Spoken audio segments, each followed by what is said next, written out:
الهجوم على الأهلي بقت حاجة صريحة سواء بالكلام أو بالفعل، بعد بيان رئيس رابطة الأندية المحترفة النهاردة، وخصوصا بعد كلام الأخ عامر حسين عضو اتحاد الكرة.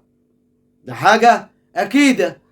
وفرنسا تلحق بركب المتأهلين لدور الثمانية في كأس العالم. السلام عليكم ورحمة الله وبركاته. يا ريت كل اللي بيشوفنا يدعمنا بلايك واشتراك في القناة فضلا وليس أمرا، دعما لحبيبك واخوك سوبر اهلاوي. لو اول مرة حضرتك تشوفنا او تتابعنا تكرم علينا بلايك على الفيديو واشتراك في القناة. والهجوم يا سادة على الاهلي بقى شيء متفق عليه، بقت حاجة معروفة. دلوقتي الهجوم على النادي الاهلي بقى بالكلام او بالفعل في كل قرارات، سواء اتحاد الكرة او رئيس رابطة الاندية اللي النهاردة طلع بيان، يعني من غير ما يقول ليه، اساسا ما فيهوش سؤال. يعني انت تسمع ما تسألش.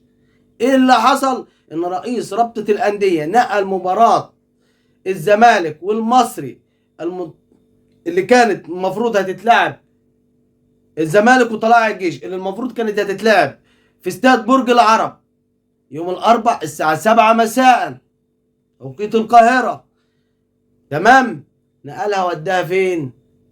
استاد الكلية الحربية، نقلها القاهرة. ليه بقى؟ علشان الزمالك سعادته اتعادل الماتش اللي فات، وطبعا خد له كلمتين سخنين احمد دياب من مرتضى منصور والناس اللي حواليه، خلاص نقل المباراة من غير ما حد يقول ليه.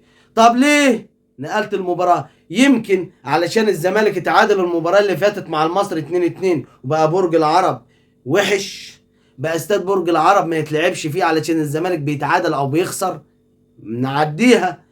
ولا علشان سيادتك جمهور الزمالك كسر المدرجات ولحد الان مفيش عقوبات؟ طالع علينا الاخ عامر حسين النهارده او من شويه بيقول ان سبب تكسير مدرجات استاد برج العرب اللي كانت حاضره فيها جماهير نادي الزمالك. ايه يا عم قول لنا ايه اللي فيه؟ في ايه؟ طيب ايه اللي حصل؟ هتوقع عليهم عقوبه زي ما وقعت عقوبه على جمهور النادي الاهلي اللي قعد شهر ما يحضرش يقعد شهر كده ما يحضرش مباريات للنادي الاهلي؟ لا. ليه بقى ما فيهاش عقوبه ولا حاجه؟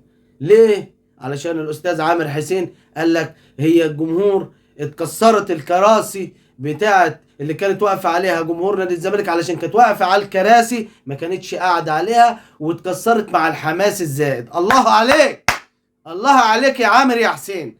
حاجه بصراحه تأكد 100% قد ايه التحيز لنادي الزمالك، وبيطبطبوا عليه وعايزين يدوله اي حاجه ويعملوا معاه اي حاجه واي بطوله يطلع بيها. ده كلام؟ ده فعل؟ انا ما اعرفش، سواء هجوم او فعل.